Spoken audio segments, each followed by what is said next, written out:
ক্ষুদিরাম বাবা মাকে হারিয়ে চলে আসে দিদির কাছে।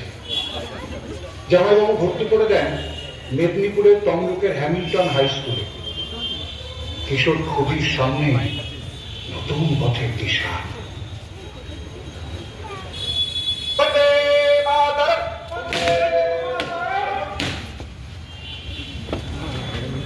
মেদিনীপুরে প্রকাশ্য সভাতে দেশের স্বাধীনতা নিয়ে বক্তৃতা করছেন ঋষি অরবিন্দ, ভগিনী নিবেদিতা। আগুন জ্বলে ওঠে ক্ষুদিরামের বুকের ভেতর। প্রকাশ্য সভাতে সে চেঁচিয়ে ওঠে। ক্ষুদিরাম মাত্র 15 বছর বয়সে যোগ দেয় বিপ্লবী সংস্থা অনুশীলন সমিতিতে। ব্রিটিশ শাসন বিরোধী পুস্তিকা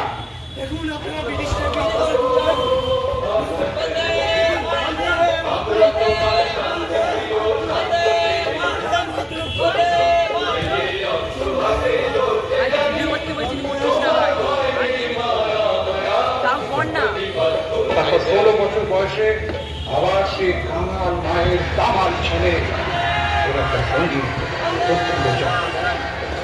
সোভিয়েত ভাবে অত্যাচারী পক্ষে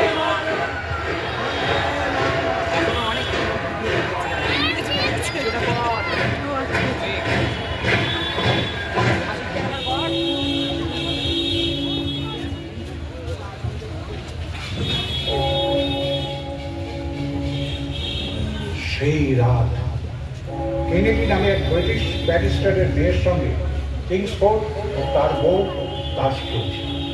রাত 8:30। ক্ষুদিরাম ও প্রফুল্ল পৌঁছে যায় চুপি চুপি। তাস খেলে বাড়ি ফিরছে কিংসফোর্ড।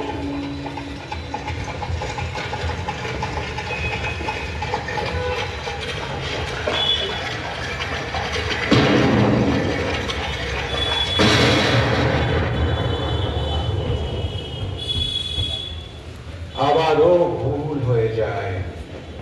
কিংসফোর্ড আর মিসেস কেনেডির গাড়ি দেখতে ছিল একই রকম। ভাগ্যের পরিহাসে কিংসফোর্ড বেঁচে যায়। মিসেস কেনেডি গুরুতর আঘাতের ফলে মারা যায়। কিন্তু ক্ষুদিরাম আর প্রফুল্ল কোথায় তখন? ওরা ততক্ষণে 25 মাইল পায়ে হেঁটে পৌঁছে গেছেন বিহারের ওয়াইন স্টেশনে। কিন্তু শেষ রক্ষা হয়। খুব জল তেষ্টা পেয়েছিল আমাদের ক্ষুদিরাম। এক গ্লাস জল খেতে চেয়ে নজরে পড়ে যায় সে। গ্রেপ্তার হয় অগ্নিপুত্র। তুমি কি বুঝতে পারছো তোমাকে কি শাস্তি দেওয়া হচ্ছে? আমি রায় বুঝছি জয় সাহেব।